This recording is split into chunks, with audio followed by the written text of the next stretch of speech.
ప్రభు పేరట మీ అందరికీ శుభాభివందనములు.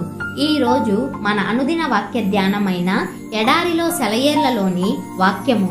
సాయంకాలమున ఇస్సాకు పొలములో ధ్యానింప బయలు వెళ్ళి.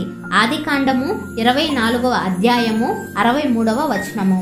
మనం ఎంత ఒంటరి వాళ్ళమైతే అంత మంచి క్రైస్తవులమవుతాము. ఎంత తక్కువ పనిని తలపెడితే అంత ఎక్కువ సాధిస్తాము. ఎక్కువ సమయం ప్రభువుతో ఏకాంతంలో గడుపుతూ ఆయన కోసం ఎదురు చూడాలి. కానీ మనం లోక వ్యవహారాల్లో తనమునకలుగా ఉంటున్నాము. మన హడావుడి అటు ఇటు పరిగెత్తుతూ ఉంటేనే ఏదో పని చేసినట్టు అనే భావం మనలో పాతుకుపోయింది. ప్రశాంతతలోనూ నిశ్శబ్దంలోనూ మనకి నమ్మకం లేదు. మనం ఏదో ఒకటి చేస్తూ ఉండాలని తహతహలాడుతూ ఉంటాము. మన ఇనుప ముక్కలన్నింటినీ ఒకేసారి కొలిమిలో వేసి అవి వేడెక్కేదాకా కనిపెట్టే ఓపిక లేక మాటి మాటికి వాటిని తీసి శుద్ధితో కొడుతూ కష్టపడుతుంటాము.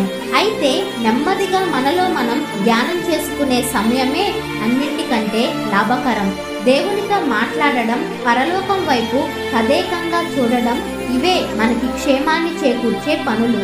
ఇలాంటి ఆరుబయటి అనుభవాలు మన జీవితంలో ఎన్ని ఉన్నా అవి తక్కువే. ఎందుకంటే దేవుడు తనకిష్టమైన ఆలోచనలతో నింపేలా మన మనస్సుల్ని తెరచిపెట్టుకు కూర్చోవటం అతి శ్రేష్టమైన వ్యాపకం. ధ్యాన ముద్ర మానసిక ఆదివారం అంటారు. మన మనస్సుకి సాధ్యమైనన్ని సార్లు ఈ ఆదివారాన్ని కల్పిద్దాము. ఈ సమయంలో మనస్సు ఏమీ పని చెయ్యక నిశ్చలంగా పైకి చూస్తూ గిద్యోను పరచిన గొర్రెబొచ్చులాగా దేవుని ముందు పరుచుకొని ఉంటుంది. ఆ గొర్రెబొచ్చు తడిసినట్టుగా పరలోకపు మంచుతో మనస్సు తడుస్తుంది. మనస్సు పూర్తిగా ఖాళీ అయిపోయే సమయాలు అవసరం. ఏమీ చెయ్యకుండా, ఏమీ ఆలోచించకుండా ప్రశాంతంగా మేలు వాల్చి విశ్రమించే సమయాలు అవసరం. ఇలా గడిపిన సమయం వ్యర్థం కాదు. జాలరి వాళ్ళు తమ వలలను బాగు చేసుకునే సమయం వ్యర్థమని ఎప్పుడూ అనుకోరు.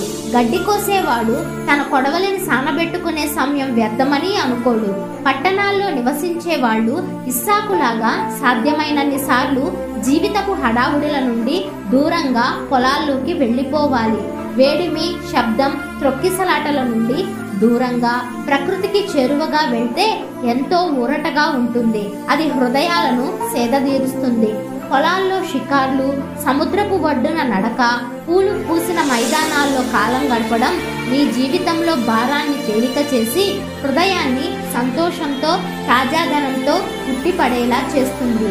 నన్ను వేధించిన బాధల్ని వదిలించుకున్నాను. నిన్న ప్రభుతో పొలంలోకి వ్యాహాళ్యానికి